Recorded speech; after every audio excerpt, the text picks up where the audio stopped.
Hello aspirants, welcome to the Law Prep Tutorial YouTube channel. I hope you are enjoying the sessions and mostly you are waiting for the GK preparation strategy. GK is very important subject and हमें लगता है भैया GK नहीं हुआ तो फिर किस तरह से चीज़ों को हम अच्छे से कवर अप करेंगे. इस सेशन के अंदर हम उसी स्ट्रैटेजी को डिटेल में डिस्कस करेंगे. How to start preparation regarding the GK for CLAT 2025. तो चलिए स्टार्ट करेंगे. सबसे पहले हम कुछ पॉइंट्स पर डिस्कशन करेंगे. फर्स्ट ऑफ ऑल हम सेशन में बात करेंगे एग्जाम के पैटर्न और उसमें जीके का क्या रोल रहता है, इसे कवर अप करेंगे. फिर we will discuss GK segment की ओवरऑल क्या इंपॉर्टेंस है और किस तरह से ये आपका एग्जाम के अंदर मेक और ब्रेक वाला एक सेक्शन बन सकता है.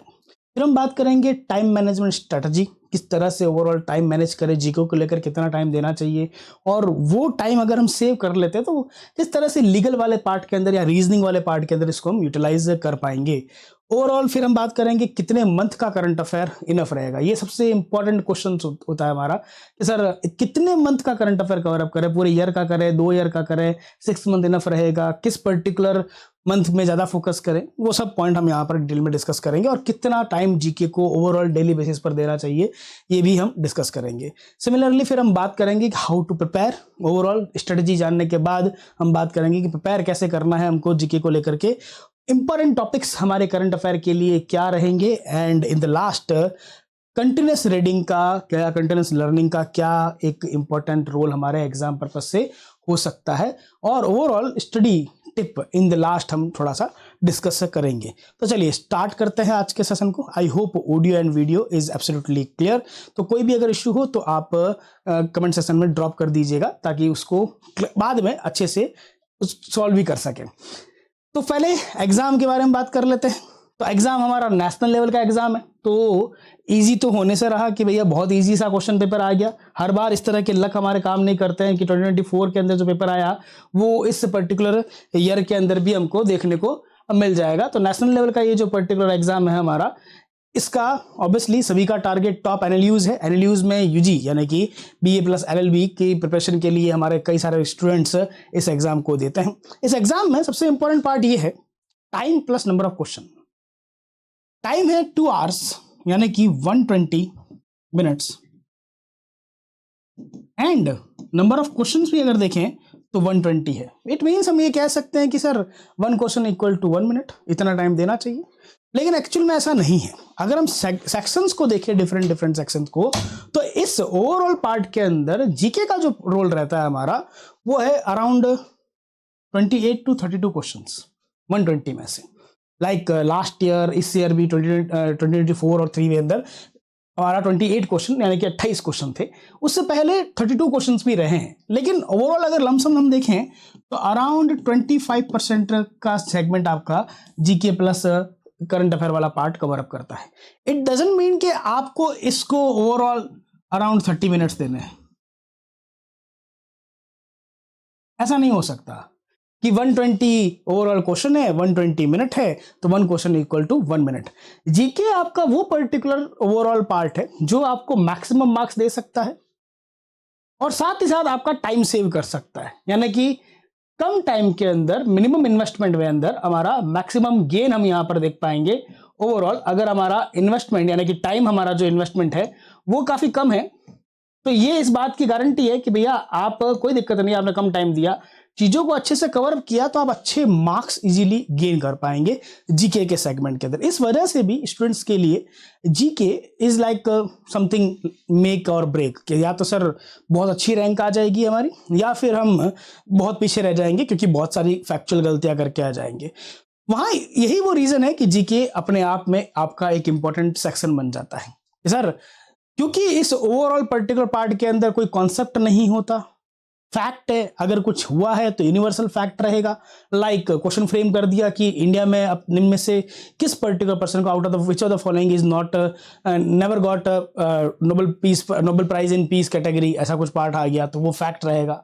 या फिर फर्स्ट वर्ल्ड कप किसने विन किया, ये फैक्ट रहेगा. फर्स्ट वर्ल्ड कप T20 में किस पर्टिकुलर कैप्टन के अंडर हमने गेन किया, वो फैक्ट रहेगा. किसी पर्टिकुलर कंट्री ने कहीं पर कोई टाइप ऑफ बॉम्ब हमारा गिरा दिया तो वो भी एक फैक्ट रहेगा. तो यहाँ क्योंकि फैक्ट्स ज्यादा रहते हैं तो एग्जाम के अंदर आपको इस सेगमेंट के अंदर ओवरऑल जो टाइम इन्वेस्ट करना है वो बहुत ज़्यादा नहीं रहता है। आप आइडियली ये कह सकते हैं, एक आइडियल टाइम अगर पेपर की स्ट्रेटजी की अगर हम देखें तो आइडियल टाइम हमारा 10 to 15 मिनट्स से काम हो जाता है, यदि मैक्सिमम है। कई बार इस जिस तरह से पेपर अभी आया तो रीडिंग कंपेरिजन हमको चीज़ों को कवर अप करना पड़ा आउट ऑफ द पैसेज कि क्या मेंशन है, किस तरह से हम आंसर करेंगे, तो ये टाइम जा सकता है हमारा। अदरवाइज इन ओवरऑल 32 क्वेश्चंस को कवर अप करने में हार्डली आपको 10 मिनट्स कवर अप होंगे। लेकिन अगर आपने वो फैक्ट अच्छे से कवर अप किया है तो आप मार्क्स को अच्छा गेन कर पाएंगे। आउट ऑफ एटलीस्ट 28 हमारा हम 25 प्लस इजीली टारगेट कर सकते हैं कि सर इतना तो हम इजीली गेन कर पाएंगे जीके को इतना अच्छे से अगर कवर अप कर लें तो क्या पोर्शन हमारे हो सकते हैं, कैसे हम इन चीज़ों को कवर अप कर सकते हैं कि ये चीज़ें हमारे लिए इंपॉर्टेंट रहे। वो सबसे पहला जो पार्ट आता है कि सर कितना current affair, the most important point the most important question in the mind of aspirant is कितना करंट अफेयर पढ़े सर। तो एटलीस्ट आपको 1 ईयर का करंट अफेयर कवर अप करना है। Like if you are preparing for CLAT 2025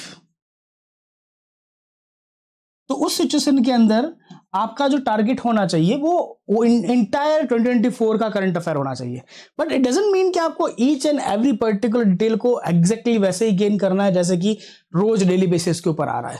आप इसको 3 segment में डिवाइड कर सकते हो, जनवरी, फरवरी एंड मार्च, अप्रैल, मई एंड जून, जुलाई, अगस्त एंड सितंबर एंड फिर अक्टूबर एंड नवंबर। देन दिसंबर वाला पार्ट आपको कवर अप नहीं करना है क्योंकि उस मंथ में तो हमारा एग्जाम ही है।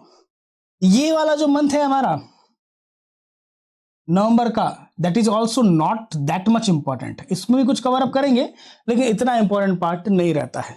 सिमिलरली जनवरी, फरवरी एंड मार्च का जो पर्टिकुलर पार्ट रहेगा ये भी थोड़ा लेस इंपॉर्टेंट है। इसका मतलब ये नहीं कि इसको कवर अप ही नहीं करना है, लेकिन ये थोड़ा लेस इंपॉर्टेंट है। ये भी इंपॉर्टेंट है लेकिन ओनली इंपॉर्टेंट पॉइंट्स को कवर अप करना है। सब कुछ एक एक पॉइंट को कवर अप करेंगे ऐसा नहीं है। इट मींस पूरे इंटायर ईयर के हमारे करंट अफेयर के अंदर दिसंबर तो एलिमिनेट ही हो गया कि वो तो नहीं करना सर, वो तो हमारा एग्जाम वाला पर्टिकुलर मंथ है, उसमें तो एग्जाम होगा एट द अर्ली वीक के अंदर ही हमारा एग्जाम हो सकता है, जैसे अभी 3 दिसंबर को हुआ था। तो ये वाला पार्ट तो बिल्कुल इंपॉर्टेंट नहीं है। नवंबर के अंदर आप कितना कवर अप करेंगे, तो नवंबर में अगर बहुत कुछ इंपॉर्टेंट इंसिडेंट हो गया हो, चाहे वो नेशनली हुआ हो चाहे वो इंटरनेशनली हुआ हो, लाइक स्पोर्ट्स के अंदर कुछ फर्स्ट टाइम हो गया हमारा, हमने कुछ बहुत अच्छा कर लिया, या इंडिया के अंदर कुछ बहुत इंपॉर्टेंट लॉ चेंज हो गया या नया लॉ इंट्रोड्यूस हो गया, इंटरनेशनली ये रशिया यूक्रेन जैसे वॉर कहीं और हो गए, या म्यांमार जैसा हमारा जो ओवरऑल कूप देखने को मिला, तख्ता पलट देखने को मिला, वो कुछ ज़्यादा हो गए हमारे, तो उस सिचुएशन के अंदर ही हम उन पार्ट्स को कवर अप करेंगे। या फिर लाइक सैम बैकमैन ने जो अभी किया था रिसेंटली, वो ऐसे कुछ सिचुएशन हो गई, या सैम बैकमैन फ्राइड जो हमारा FTX फ्रॉड था वैसा कुछ फ्रॉड हो गया है ना, वो पार्ट में ही हम नवंबर को कवर अप करेंगे। अदरवाइज नवंबर की वो जो फैक्चुअल डेटा है डे एंड डे बेसिस के ऊपर, वो चीज़ें को हम वो उन पॉइंट्स को हमको ज़्यादा कवर अप नहीं करना है। तो ये भी इंपॉर्टेंट पॉइंट्स को कवर करने के रिगार्डिंग है। जनवरी, फरवरी, मार्च को हमने क्यों कहा लेस इंपॉर्टेंट, क्योंकि क्लैट जो मेजरली क्वेश्चन फ्रेम करता है हमारा, वो इतना अर्ली नहीं करेगा कि आपको जनवरी, फरवरी एंड मार्च पता होना चाहिए। लेकिन अगर आप सरफेस पर वही अप्रोच जो आपने नवंबर में फॉलो की थी, इंपॉर्टेंट पार्ट पर चीज़ों को कवर अप करोगे एंड ओल्ड फैक्ट्स को बस अपडेट करते रहोगे, उतना ही इनफ है हमारा। क्योंकि मेजर जो आपका क्वेश्चन फ्रेम होंगे वो इस पार्ट से होते हैं majorly, including obviously October month also. But majorly वाला पार्ट जो रहता है हमारा वो ये पार्ट रहता है। तो कैसे कवर अप करें फिर इस पार्ट को, हमारा ये भी एक जानना इंपॉर्टेंट पार्ट है कि जब दिसंबर कवर अप नहीं करना है, ये हमारा थोड़ा लेस इंपॉर्टेंट पार्ट है। फिर ओवरऑल ये जो 7 मंथ का करंट अफेयर है हमारा, ये मोस्ट इंपॉर्टेंट पार्ट रहता है। तो फिर ओवरऑल स्ट्रेटजी क्या और कितने घंटे हम इसको दें। तो फर्स्ट थिंग आपको यहाँ पर जो ध्यान रखना है कि अभी आप अपना बेस प्रिपेयर करोगे जनवरी, फरवरी एंड मार्च के लिए, ताकि जो भी टॉपिक न्यूज में रहा है उसको आप इजीली कवर अप कर लो। लाइक फॉर एन एग्जांपल, अगर मान लो एक आपने न्यूज पढ़ी, like for an index inflation को रेट कोई रिलीज हो गई, जैसे अभी रिलीज हुआ था कि भाई इस पर्टिकुलर मंथ नवंबर के लिए, दिसंबर में रिलीज हुआ था नवंबर का डेटा, इन्फ्लेशन जो रेट है हमारा वो 5.55% था। अब ये एवरी मंथ आएगा तो आप उसको एवरी मंथ अपडेट करो, ऐसा तो कोई इंपॉर्टेंट पार्ट नहीं है। तो आप क्या कवर अप कर सकते हो अभी एट प्रेजेंट जनवरी, फरवरी, मार्च के लिए, what is inflation, what is the positive and negative impacts of inflation, similarly types of inflation, what is WPI, wholesale price index, what is CPI, consumer price index, who is regulating these particular indexes, what is the base year, like concept part. Concept part को आप यहां पर easily अच्छे से cover up कर सकते हो, क्योंकि अब होगा क्या, दिसंबर का ये न्यूज आपने जब कवर अप किया है तो जनवरी में भी या फिर हमारा जून में भी या जुलाई में भी या अक्टूबर में भी इंडेक्स तो रिलीज होगा, क्योंकि ये इंडेक्सेस पर मंथ आते हैं इन्फ्लेशन के हमारे। तो जब पर मंथ का अपडेट डेटा आ रहा है तो आपको क्या करना है, एग्जाम से पहले यही कवर अप करना है कि इस पूरे एंटायर 6 to 7 मंथ्स में इन्फ्लेशन की जो रेट हिट की है, जो भी रिलीज की गई है, क्या उसने कोई रिकॉर्ड गेन किया है, means all time high type का 18 month high time, all over history का हाई इन्फ्लेशन रेट पहुंच गया हमारा, तो याद करना है। अदरवाइज आपको मंथ एंड मंथ का डेटा कवर अप नहीं करना। कॉन्सेप्ट पार्ट से जो क्वेश्चन बनेगा वो आपका ओवरऑल कवर अप रहेगा और उस न्यूज को आप डायरेक्टली अपडेट के फॉर्म के अंदर यूज कर सकते हो। इसलिए आपको जनवरी, फरवरी एंड मार्च को थोड़ा सा कॉन्सेप्ट क्लियरेंस के लिए, ताकि बैकग्राउंड जो जीके का पार्ट है वो साथ साथ कवर अप होता रहे उस न्यूज का, इसके पार्ट के लिए यूज करना है। फिर बाकी वाले मंथ के लिए क्या स्ट्रेटेजी रहेगी उसको भी हम कवर अप करेंगे। अब आता है कि सर कितना हमारा ओवरऑल टाइम हमको जीके को देना चाहिए डेली बेसिस। एटलीस्ट 2 आवर्स, कम से कम 2 घंटे तो आपको जीके को देना ही है अपनी सेल्फ स्टडी के लिए। आप द हिंदू एनालिसिस के वीडियोस देखेंगे, एडिटोरियल वाला पार्ट देखेंगे, न्यूज़पेपर एनालिसिस देखेंगे, क्लास के अंदर जीके को ऑब्वियसली कवर अप करेंगे, लेकिन उन सब के बाद भी आपका जो सेल्फ स्टडी का टाइम पीरियड है जीके को कवर अप करने का, वो होना चाहिए एटलीस्ट 2 आवर्स। इतना तो आप भैया करना ही है। ये नहीं हो सकता कि आपने एडिटोरियल देख लिया, अब आपके माइंड में वो पार्ट आ गया है, आपने क्लास देख ली है, आपने वो पीडीएफ आपको मिल गया है, अब इजीली आपने नोट डाउन भी कर लिया, अब आपको सब याद है। क्योंकि जीके मींस कंटिन्यूअस, आपको पॉइंट्स को, फैक्ट्स को अपडेट करना पड़ेगा। तो अगर आप रेगुलर उसको खुद सेल्फ स्टडी के थ्रू कवर अप नहीं करेंगे तो जीके मींस एक बहुत बड़ा बैकलॉग क्रिएट हो जाएगा, और उस बैकलॉग को क्रिएट कर वापस कवर अप करना इतना आसान नहीं है, क्योंकि जीके में हर एक इंसिडेंट दूसरे से कनेक्टेड है। उस सिचुएशन के अंदर हमको डेली बेसिस के ऊपर इतना तो टाइम ओवरऑल देना ही देना है जीके को। तो ये तो पार्ट हुआ कि कितना ओवरऑल, हाउ मेनी मंथ्स का करंट अफेयर पर हमको फोकस करना है और कितना टाइम हमको ओवरऑल देना है। अब आते हैं स्ट्रेटजी पार्ट के ऊपर कि किस तरह से हमको अपनी स्ट्रेटजी बनानी होगी रिगार्डिंग द जीके। तो फर्स्ट वेरी इंपॉर्टेंट पॉइंट आपको जो अब से ही स्टार्ट कर देना है वो है न्यूज़पेपर को डेली रीड करो। इंपॉर्टेंट है। जब तक आप खुद न्यूज़पेपर को कवर अप नहीं करोगे तब तक आप नहीं पहचान पाओगे कि what is important, what is not. आप हर कुछ कवर अप करने का ट्राई करोगे कि हाँ सब न्यूज़ इंपॉर्टेंट है, तो वो भी पॉसिबल नहीं है, ऐसा हो नहीं सकता। आप सोचो इन एनालिसिस खुद ही करोगे कि हाँ ये वाला इंपॉर्टेंट है, ये वाला नहीं है, तो ये बिना न्यूज़पेपर की रीडिंग के ये आर्ट आएगा नहीं कि किसको छोड़ना है और किसको कवर अप करना है, what is important and what is not that important that we have to cover up. तो उस सिचुएशन के अंदर आपको डेली न्यूज़पेपर कवर अप करना है। उससे बेनिफिट क्या होगा, आपका नेशनल और इंटरनेशनल जो कुछ भी हो रहा है वर्ल्ड वाइड, उस पर आप खुद अवेयर रहेंगे। क्लास में तो आप चीज़ों को कवर अप करेंगे, क्लैट एक्सप्रेस जैसी मैगजीन से भी आप चीज़ों को कवर अप करेंगे, बट खुद भी अवेयर होना इंपॉर्टेंट है ओवरऑल। और एक आपको रीडिंग कंप्रिहेंसिव बनेगा, आप चीज़ों को अच्छे से कवर अप कर पाएंगे। जब पेपर के अंदर ओवरऑल क्वेश्चन आएगा, पैराग्राफ रीड करना रहेगा, वो हैबिट भी आपकी बनेगी। इसीलिए आपको न्यूज़पेपर करना है और आपको अपने नोट्स खुद बनाने हैं अपनी लैंग्वेज में, अपने मेथड से। नो डाउट आपको क्लास पीडीएफ मिलेगी, पॉइंटर्स की फॉर्म में आपको मैगजीन्स मिलेगी, लेकिन आपके खुद के नोट्स आपके लिए इंपॉर्टेंट रहेंगे।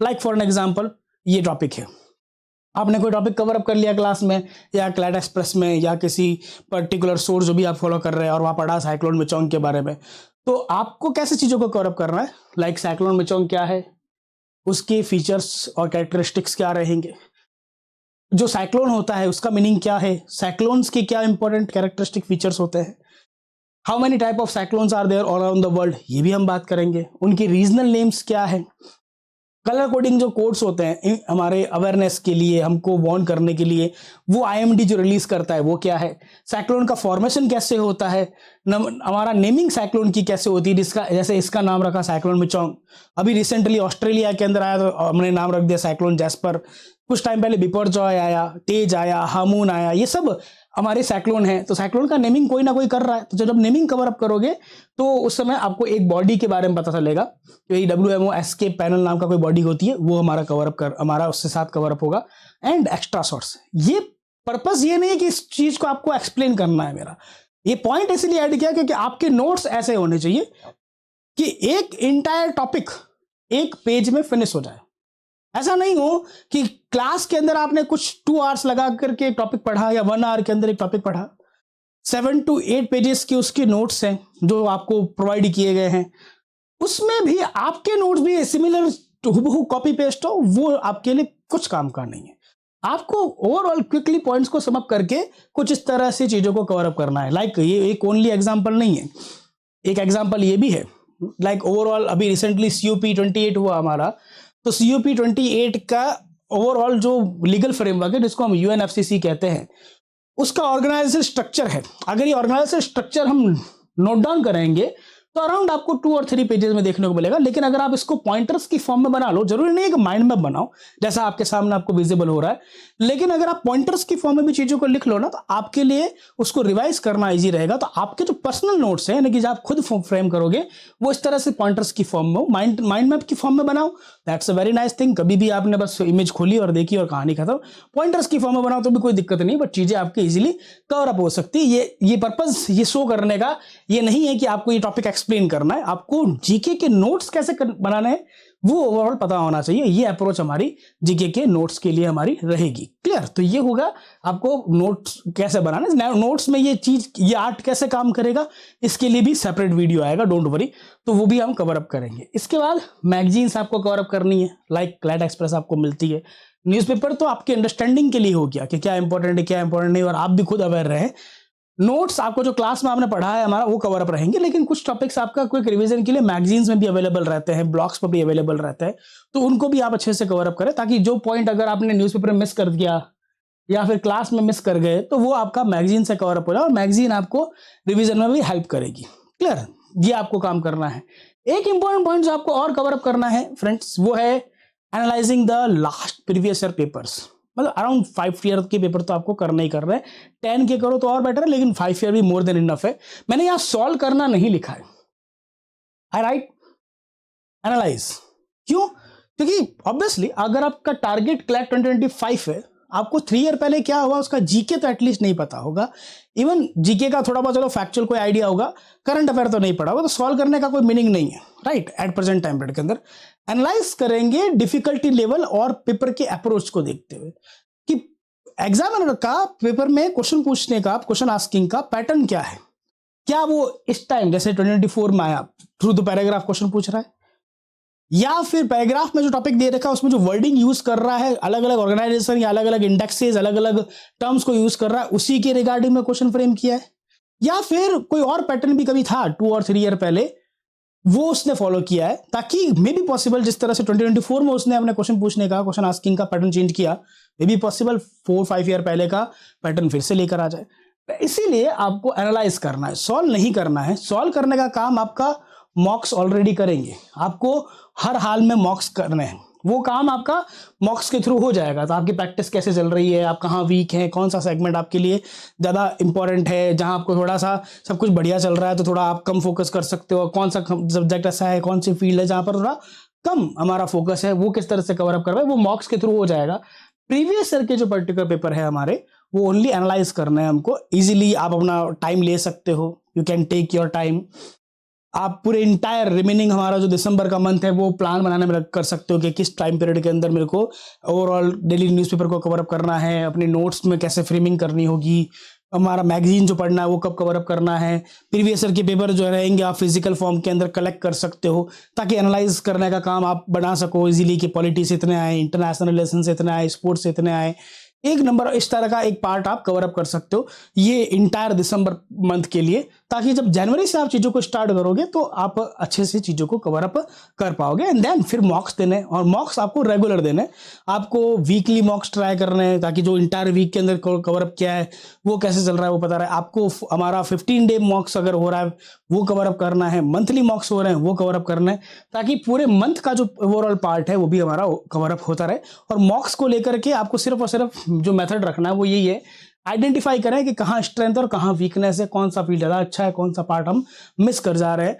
वो चीज़ अगर हम यहाँ पर और अच्छे से कवर अप करेंगे तो हमारे लिए काफ़ी ज़्यादा बेनिफिशियल पार्ट देखने को मिलेगा। क्लियर? ओके, नेक्स्ट पॉइंट कि सर करंट अफेयर में किन किन चीज़ों पर ज़्यादा फोकस हमको करना चाहिए।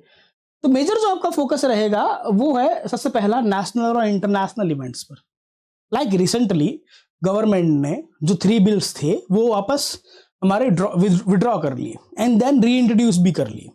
तो आप उस सिचुएशन में क्या करोगे कि वो जो विड्रॉ किए उसका पर्पस क्या था, रीजन क्या था, ये पता करोगे। तो वो आपके नोट्स के अंदर होना चाहिए। एंड जो री इंट्रोड्यूस किया उसमें री इंट्रोडक्शन के साथ क्या चेंजेस किए, क्योंकि अगर चेंज नहीं किए तो विड्रॉ करने का कोई मीनिंग नहीं है। तो अपडेट करना है अपने आप को, ऐसे नेशनल इंपॉर्टेंस वाले पार्ट। ऐसा नहीं कि कोई इंडिया ब्लॉक नाम का कोई ऑर्गेनाइजेशन है, उसने गवर्नमेंट को क्रिटिसाइज किया तो आपने लेकर के उसमें नोट्स में लिख दिया कि इंडिया ब्लॉक में इतने पर्टिकुलर हमारा पोजीशन है, इंडिया ब्लॉक नहीं का। पॉलिटिकल न्यूज को आपको स्किप करना है। जहां पॉलिटिकल कोई बात कर रखी हो, पॉलिटिकल उसके अंदर कुछ हमारा न्यूज हो, वो पार्ट हमारा कवर अप नहीं रहेगा। नेशनल इंपॉर्टेंस का कुछ पार्ट हो तो कवर अप करना। सिमिलरली इंटरनेशनल वाले पार्ट को हमको कवर अप करना। हमारे एग्जाम में मेजर पोर्शन यही कवर अप करता है। फिर आता है जीके वाला सेगमेंट, स्पेसिफिकली हमारा इको और ज्योग्राफी वाला पार्ट। हिस्ट्री में कभी कभी कोई कंट्रोवर्सी हो जाए तो एग्जामिनर हिस्ट्री वाला फैक्ट पूछ लेता है, या कोई टॉपिक ही हिस्ट्री से रिलेटेड पूछ लिया। जिस तरह से 2024 के अंदर जलियांवाला बाग पे क्वेश्चन था, तो उसके ऊपर एक फैक्ट आ गया कि जब हुआ था एक्चुअल में जलियांवाला बाग इंसिडेंट, तो उस दिन पर्टिकुलर क्या डे था या क्या सेलिब्रेट हो रहा था, या जनरल डायर का फुल नेम पूछ लिया था हमारा। वैसा हिस्टोरिकल फैक्ट्स कभी अगर कोई न्यूज़ में रहता है या बहुत कुछ इंपॉर्टेंट थिंग्स होती है तो पूछ सकते हैं। लाइक रिसेंट टाइम पीरियड के अंदर शाही ईदगाह मस्जिद न्यूज़ के अंदर है, तो वो टॉपिक्स हिस्ट्री वाले पार्ट इंपॉर्टेंट रहते हैं। इकोनॉमिक्स में वही जीडीपी हो गया, बैंक रेट्स, रेपो रेट्स हो गए, हमारे ओवरऑल इन्फ्लेशन हो गया, क्या हमारा प्रोजेक्शंस रन कर रहे हैं, वो सब पार्ट इसके अंदर आएंगे। नेक्स्ट आता है ऑर्गेनाइजेशन। ऑर्गेनाइजेशन सब कुछ कवर अप नहीं करना कि पता लगा आपने 100-120 ऑर्गेनाइजेशंस कवर अप कर ली जिनके समिट्स होते हैं और जिसका इंडिया पार्ट है, वो हमारे लिए इंपॉर्टेंट है। लाइक आपने एससीओ कवर अप कर लिया। लाइक इस ईयर के अंदर G20 वाला पार्ट आया था। अभी जून के अराउंड जो है G7 की इटली में मीटिंग होगी। सिमिलरली एशियान हो गया। ये सब ऑर्गेनाइजेशन ऐसी है जो हमारे लिए इंपॉर्टेंट है। इनको आपको क्या करना, अच्छे से कवर अप कर लेना। अब जैसे ही आप पहले से चीज़ों को कवर अप कर लोगे, लाइक ये कब फॉर्म हुए, इनके नंबर ऑफ मेंबर्स कितने हैं, सिमिलरली इनका हेडक्वार्टर कहाँ है, इनकी फंक्शनिंग वर्क क्या है, इनके इंपॉर्टेंट इनिशिएटिव जो है वो कवर अप कर लोगे, तो जब नेक्स्ट एससीओ का मीटिंग होगा तो आपको सिर्फ ऐड करना रहेगा कि 2024 का एससीओ मीटिंग कब हुआ, कहाँ हुआ, किसकी हमारी लीडरशिप में, यानी कि होस्ट कौन था, देन उसमें की इनिशिएटिव जो थे वो क्या क्या थे, वही ऐड करना रहेगा। उसमें फिर नया कुछ ऐड करने की रिक्वायरमेंट नहीं रहेगी। गवर्नमेंट इंपॉर्टेंट पॉलिसीज कुछ न्यू इंट्रोड्यूस होती है तो मोस्ट इंपॉर्टेंट है। हमारा डायरेक्टली पॉलिसी पे क्वेश्चन फ्रेम हो ऐसे बहुत कम चांसेस है। कम इसीलिए है क्योंकि अगर या तो पॉलिसी बिल्कुल न्यू हो और बहुत यूनिक हो, लाइक पीएम विश्वकर्मा, तो उसमें नंबर ऑफ क्वेश्चन फ्रेम हो सकते हैं, या फिर मे बी पॉसिबल जो क्वेश्चन फ्रेम होंगे वो किसी पार्ट का क्वेश्चन हो जाएगा। लाइक अगर हमने ट्रेड को बूस्ट करने के लिए या फिर इंपोर्ट्स कम करने और एक्सपोर्ट को इंक्रीज करने के लिए कोई इनिशिएटिव हमने लॉन्च किया था, वैसा ही गवर्नमेंट का कोई स्कीम भी है, तो जब इकोनॉमिक रिलेटेड कोई पर्टिकुलर डेटा या क्वेश्चन आएगा, एक्सपोर्ट इंपोर्ट या जीडीपी या फिर हमारा मैन्युफैक्चरिंग मेड इन इंडिया, तो उसमें गवर्नमेंट की स्कीम क्वेश्चन फ्रेम करेगी। इसलिए गवर्नमेंट की स्कीम्स को कवर अप कर रहा है। Science and tech next important part है हमारा। कुछ ना कुछ रिसेंटली स्पेस की फील्ड में या फिर रिसर्च की फील्ड में कंटिन्यूसली हो ही रहा है, तो ये हमारे लिए इंपॉर्टेंट पार्ट रहेगा। सिमिलरली रिपोर्ट एंड इंडिसेस हमारे रहेंगे। डायरेक्ट क्वेश्चन फ्रेम भी हो सकता है, क्योंकि रिपोर्ट अगर बहुत इंपॉर्टेंट हो, बहुत कॉन्ट्रोवर्शियल हो, तो सिचुएशन में डायरेक्ट क्वेश्चन फ्रेम हो सकता है, या फिर वंस अगेन ये किसी एक का पार्ट बन जाएंगे। लाइक साइक्लोन पे क्वेश्चन आया और क्लाइमेट एक्शन इंडेक्स के ऊपर क्वेश्चन फ्रेम कर दिया, इस तरह से पॉसिबिलिटी हो सकती है हमारा। एंड कुछ छोटे छोटे फैक्ट्स, बुक्स, अवार्ड्स, स्पोर्ट्स, बिल्कुल वन लाइनर फैक्ट जो कि एलिट के लिए भी इंपॉर्टेंट रहेंगे, लेकिन क्लैट के अंदर भी क्वेश्चन फ्रेम करेंगे। स्पोर्ट्स रिलेटेड पर्टिकुलर जितना भी कोई डेटा है या उसके लिए कोई कंट्रोवर्सी है, वो सब पार्ट्स को हमको अच्छे से कवर अप करना, ये हमारे लिए इंपॉर्टेंट पार्ट है। और द मोस्ट इंपॉर्टेंट पॉइंट, अगर इंपॉर्टेंट टॉपिक्स पता हो कि कहाँ से कवर अप करना है, ये पता हो कि भैया 1 ईयर का कवर करना है एंड 2 आवर्स पर डे करना है, उससे होता तो फिर सबके एटलीस्ट 25+ मार्क्स आते। द मोस्ट इंपॉर्टेंट पॉइंट जो है हमारे लिए है वो है कंटिन्यूस लर्निंग। स्पेस्ड रिवीजन होना ही चाहिए। मैं इसको कहूंगा कि आपको डेली रिवीजन करना है, वीकली रिवीजन करना है एंड मंथली रिवीजन करना है। इट मीन्स अगर आपने आज क्लास अटेंड किया है एंड 2 और 3 आवर्स की क्लास हुई है, 2 आवर्स की क्लास हुई है, तो by the end of the day before going to the bed आपको रिवाइज करके ही सोना है। ऐसा नहीं है कि चलो आज पढ़ लिया, बहुत थक गए, अब कल पढ़ेंगे। कल में ये हो सकता है कि अर्ली मॉर्निंग आप 5 और 6 AM उठे एंड आपने उसको कवर अप कर लिया, कोई दिक्कत नहीं है, इतना चलेगा। अगर आपकी क्लास ही 7 to 8 या 8 to 9 समथिंग फिनिश हुआ है तो पॉसिबल नहीं कि इमीडिएटली आप चीज़ों को कवर करें, लेकिन ज़्यादा डिले नहीं। ये नहीं हो सकता कि टॉपिक आज कवर अप किया है देन 2 दिन बाद after 2 days you are revising it, ये पॉसिबल नहीं है। डेली रिवीजन इंपॉर्टेंट है। अगर आपने एक भी मिस किया तो नेक्स्ट ईयर के लिए आपको डबल रिवीजन करना पड़ेगा, नेक्स्ट मंथ नेक्स्ट डे के लिए। और अगर इमेजिन करो आपने 2 दिन मिस कर गए, 2 डे आप मिस कर गए, तो थर्ड डे के लिए आपके पास ट्रिपल पॉइंट्स हो जाएंगे रिवाइज करने के लिए। इसीलिए डेली रिवीजन करना है, और वो पॉइंट अगर आप ये करते हैं तो आपके लिए वीकली रिवीजन इंपॉर्टेंट रहेगा। लाइक वीक में 5 क्लास हुई या वीक में 6 क्लास हुई, तो इंटायर वीक तो डे तो आप पढ़ ही रहे हो, पूरे वीक के अंदर नोट्स आपने बना रखे हैं ऑलरेडी रेगुलर बेसिस के ऊपर। अब आपको बस इंपॉर्टेंट पॉइंट को वीकली कवर अप करना है। उससे बेनिफिट ही रहेगा कि जितना पार्ट आपको कॉन्सेप्चुअल पार्ट था वो तो ऑलरेडी सॉल्व हो ही रहा था, तो वो रिवाइज हो जाएगा। वीकली आपको पता लगेगा कुछ चीजें मैं भूल गया, फॉरगॉट, तो उसको आप अच्छे से क्या कर सकते हो, हमारा कवर अप कर पाओगे। और नेक्स्ट डे डाउट भी पूछ सकते हो अपने मेंटोर से कि सर ये वाला पॉइंट मैं थोड़ा मिस कर गया, मैंने रिवाइज तो किया था, सब मुझे याद था बट अब मैं मिस कर गया। और मंथली रिवीजन भी इंपॉर्टेंट है, मंथ के एंड के 2 और 3 डेज चूज कर लो और वो मंथली रिवीजन। तो एक्चुअल में इससे क्या होगा, इस अप्रोच से आप एक पर्टिकुलर टॉपिक, लाइक कोई टॉपिक है एक्स, उसको आपने उसी दिन कवर अप किया, उसी सेम टॉपिक को आपने वीकली भी कवर अप किया, उसी सेम टॉपिक को आपने मंथली भी कवर अप किया।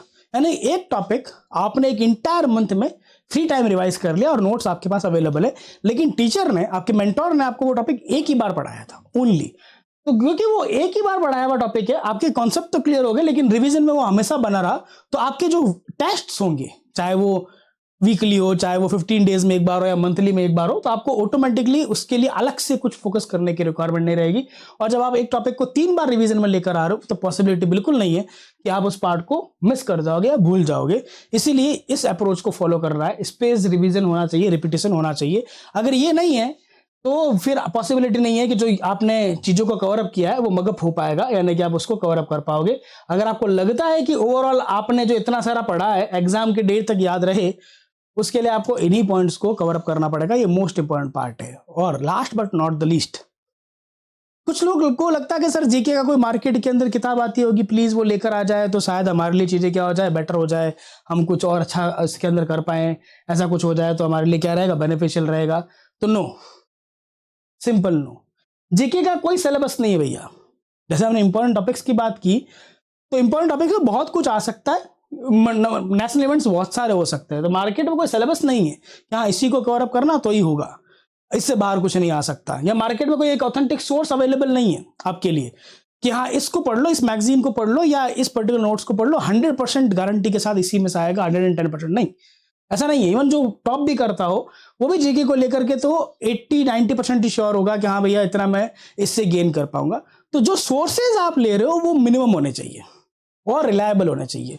कोई ऐसा पर्टिकुलर सोर्स को आपको चूज करना है जो रिलायबल हो आपके लिए, लाइक क्लैट एक्सप्रेस आती है, क्लास या नोट्स आते हैं। ऐसा नहीं हो सकता कि आपके पास 4 मैगजीन अवेलेबल है और 4 इंस्टीट्यूट्स के नोट्स अवेलेबल है। जीके वही रहने वाला है। अगर जीके में कहीं मेंशन है कि इंडिया के first prime minister Jawaharlal Nehru ji थे, तो हर मैगजीन, हर एक इंस्टीट्यूट का नोट वही लिखेगा, वो जीके चेंज नहीं होना है। तो फिर उस सिचुएशन के अंदर आपको मल्टीपल सोर्सेस को इकट्ठा नहीं करना है, ये नहीं देखना है कि खास कोई सिलेबस हो या कोई ऑथेंटिक सोर्स हो। एक सोर्स ले लिया, उसी को रिवाइज करना है मल्टीपल बार। और एक important, the most important point हमारा, जीके पढ़ते वक्त अननेसेसरी टाइम यूज नहीं करना है। आप यूपीएससी की प्रिपरेशन नहीं कर रहे हो कि आप उसको डेप्थ टू डेप्थ जाए जा रहे हो, बहुत ज्यादा डीप जा रहे हो, उतना भी डीप नहीं जाना है। कोई टॉपिक न्यूज में रहे उसको कवर अप करें, उसके बेसिक पॉइंट्स को कवर अप करें। हमारा पता लगा कि आप उसके रीजन, हमारे कंसिक्वेंसेस, यानी कि क्या पर्टिकुलर परिणाम रहेंगे ये भी देख रहे हो, एंड देन आउटकम के साथ साथ प्लान ये भी कर रहे हो कि वे फॉरवर्ड क्या होगा। वो आपका जीके के लिए इंपॉर्टेंट नहीं है। एक लिमिटेड डेप्थ रहेगी, एग्जामिनर जिस पर्टिकुलर लेवल तक जा सकता है हमको उससे एक लेवल आगे की प्रिपरेशन करनी है। क्योंकि अगर एग्जामिनर को किसी दिन चाय अच्छी नहीं मिली, उसका पेपर बनाते वक्त थोड़ा मन खराब हो गया तो हो सकता है वो पेपर रैंडम में कुछ भी बना दे। तो हमको बस फैक्ट्स को कनेक्ट करना है पूरे इंटायर ईयर में क्लैट के लिए। ये नहीं करना है कि चलो साथ साथ में पढ़ ही रहे हैं जीके तो यूपीएससी के एग्जाम की तैयारी कर लेते, पूरा डेप्थ चले जाएंगे। अब मौर्यन एम्पायर पर कोई छोटा सा कोई आर्टिकल आ गया होगा, आपने पूरा मौर्यन एम्पायर ही पढ़ लिया, वो इंपॉर्टेंट नहीं है। हाँ, बिल्कुल छोटा छोटा पार्ट हमारा जो हमारे सरफेस पर है, और सरफेस से थोड़ा एक लेयर नीचे, क्योंकि किसी दिन अगर एग्जाम थोड़ा टफ बन जाए हमारा तो हमारा एग्जाम वापस देने की संभावना ना हो, ना हमारा एग्जाम हमको रिपीट ना करना पड़े, वो ईयर ड्रॉप ना करना पड़े, उसी के अकॉर्डिंगली हमको चीज़ों को प्रिपेयर करना है। तो ये स्ट्रेटजी हमारा ओवरऑल जीके को कवर अप करने की रहेगी। आपका जो अभी का पार्ट है जनवरी फरवरी एंड मार्च का, वो बेसिक्स को क्लियर करने के लिए होना चाहिए, इंपॉर्टेंट पॉइंट है। एंड नोट्स मेकिंग कैसे करें वो एक आदत डालनी है। सोर्सेस को पहले ही इकट्ठा कर लो कि हाँ भैया इन सोर्सेस को कवर अप करना है, ताकि अब आपको बाद में सोचने की रिक्वायरमेंट ना रहे कि अब क्या पढ़ूं कहाँ से पढ़ूं, और जिस सोर्स को पकड़ लिया है उसी पर्टिकुलर सोर्स को कवर अप करना है। क्लैट एक्सप्रेस के अलावा आपको और ऐसा कोई भी पर्टिकुलर पार्ट कवर नहीं करना है, class notes plus CLAT express, कि आपके एग्जाम में उससे आउट कुछ आ जाएगा। 100% कोई भी नहीं होता, लेकिन ऑलमोस्ट आपका हर एक पर्टिकुलर पार्ट इससे कवर अप रहेगा। लेकिन ये सब तब पॉसिबल है जब आप रेगुलर इस चीज को फॉलो करें। ऐसा नहीं हो सकता कि 2 आवर्स आज जीके कवर अप कर लिया, फिर आपने नेक्स्ट पर्टिकुलर डे पे कुछ पढ़ा ही नहीं, फिर आपने 1 आवर पढ़ा, फिर आपने 3 आवर पढ़ा। इस तरह से नहीं होगा। अगर आपने टाइम टेबल में 2 और 3 आवर दे रखे हैं तो रेगुलर उसको देना पड़ेगा, और स्पेस रिवीजन यानी कि रिपीटेड डेली वीकली और मंथली रिवीजन होना ही होना चाहिए, तभी ये चीज आप अच्छे से कवर अप कर पाएंगे। तो ये है हमारा जीके की स्ट्रैटेजी, कैसे हमें चीज़ों को फॉलो करना रहेगा। अब हम मिलेंगे नेक्स्ट इसी तरह के एक सेशन में और बात करेंगे कि करंट अफेयर के नोट्स किस तरह से प्रिपेयर कर रहे हैं और किस अप्रोच से फॉलो करना है। तब तक के लिए राम राम, दुआ सलाम, जय हिंद, जय भारत।